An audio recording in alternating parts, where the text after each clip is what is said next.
What's up, nerds? Welcome back to After Hours.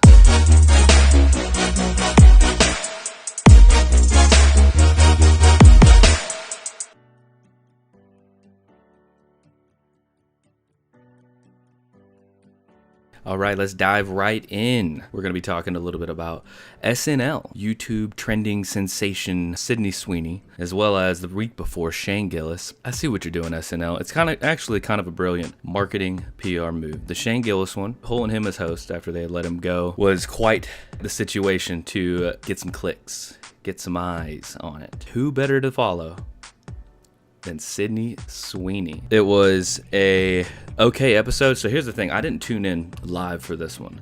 Sydney Sweeney's cool, and everybody knows Sydney Sweeney for the reasons everybody knows Sydney Sweeney, which we'll get into it, but she's definitely hammered in her monologue. It's a brilliant play by SNL. The media is different these days. Everyone's just watching these short skits on YouTube. There's a lot of homemade success stories. Almost Friday TV, I'm very big on. Barstool has their own Out of Order. Josh Richards has starting to do his own. So skit clips television, but in YouTube media content form is big time right now. I think they're aware of it. Whoever their marketing team is, they pick these two back to back. You get all eyes on, even if it was the live episode with Shane Gillis, then followed up with Sydney Sweeney. YouTube is going to be flooded with the algorithm push on the two of these people. I get what they're doing, moving kind of from the has the live Saturday Night Live feel, but people enjoy that content days later as skits rather than having to, at 10:30 at night, sit all the way through an episode, catch all the commercials, all the bullshit that comes with it. You get it right immediately. Brilliant play. I'm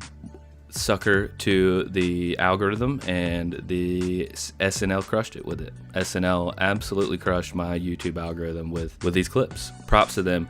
Overall, the Sydney Sweeney monologue was pretty good. It definitely hammered home basically all the rumors that are going around about her, and then talked about her boobs. Like, that was one of the jokes she made too, was that she had this PowerPoint presentation when she was younger to convince her mom and her dad to take her on a 19-hour car ride to go become an actress. And the first slide was like, getting a short film, do this, get this degree, SAG credit, whatever. The backup plan was another slide, show your boobs. Funny that she called that to attention, and then the two other things she called into attention. One, that she was on Madam Web, and that was hilarious by Marvel in general. This is a movie that they thought they could just get Sydney Sweeney as a supporting actress, probably the main one. I haven't seen it, but bring her in and that would get people to come to the theater, and it sure as hell didn't. Madam Web had a 3.7 out of 10 on IMDb. That's tragic. That is a tragic. I won't even take the time to watch it because of how bad it was. So she brought a light to that, called attention to that no one had seen her in that. But her other one, Anyone But You, is the new movie with Glenn Powell. Glenn Powell actually stars in one of my favorite movies of all time, Everybody Wants Some. Check it out on IMDb. Watch that. That was one of those movies that I watched fully through and then put it on repeat immediately. That's how good that movie was. Maybe we do another After Hours on that movie specifically. But tonight, Sydney Sweeney. Anyone But You, though, her star Glenn Powell. Another rumor that has shifted the internet is that her and Glenn Powell are having an affair. So she called that out, brought it to attention at the very end, and then was like, my husband's also here. He was a producer of the movie. He was there hand in hand. They panned the camera to him, but it was Glenn Powell. Hilarious. And then we move into the skits. There was Loud Table, which was one of the ones where she's on a date.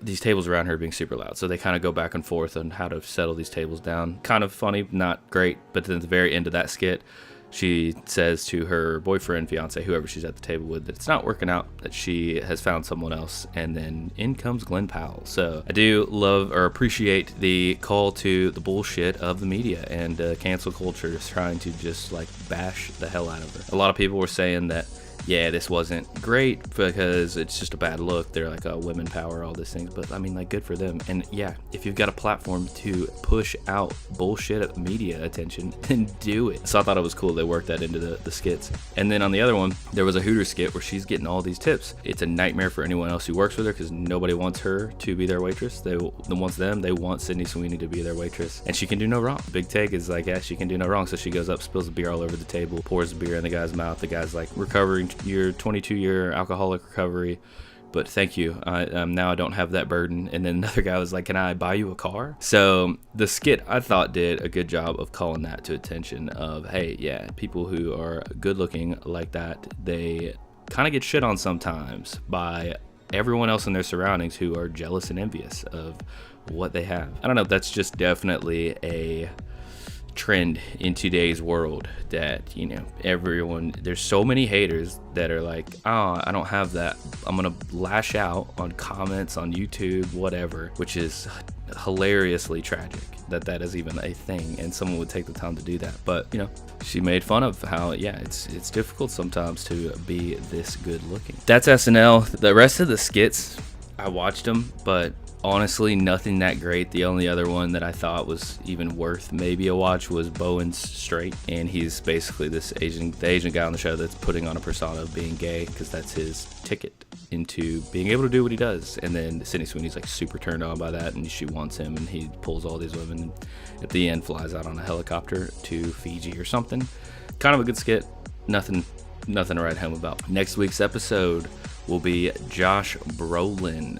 Interested to see how that goes. Kind of a fall off, but I do think he's funny. I think his skits will be even better, so we'll keep up with that. On a little personal side of things, we had my father-in-law's 64th birthday. He grilled steaks, we hung out, we read a affirmation letter to him, which was a lot of fun to do, really cool to do.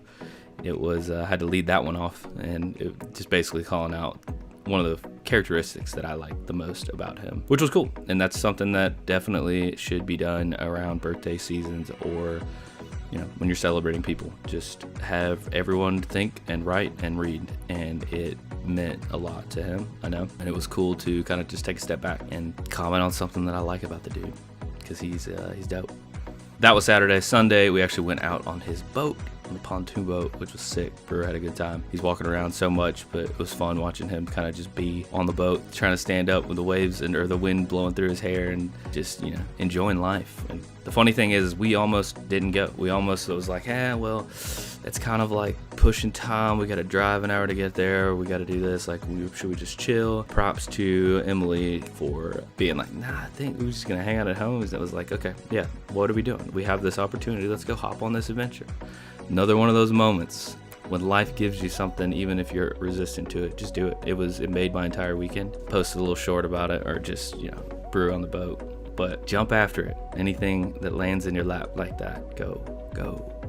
Thanks for tuning into this episode. Kick off to the week, Monday, March 4th. We got a lot of content coming. One more thing before we sign off. The boys are in Dallas, I believe, somewhere around the outskirts of Dallas, hanging. I am not sure if this was passed because I don't know that Josh is there, but dope pick of Josh and Mikey. And then check out the place. Hot tub, backyard. This team is about to have a blast of a week. I'm calling it out now. We got to see the content. The people want to see. They got a big week ahead. Enjoy work. Enjoy vacation. Y'all better live it up. Can't wait to see you guys on the next one. I love you. I'm proud of you. Peace.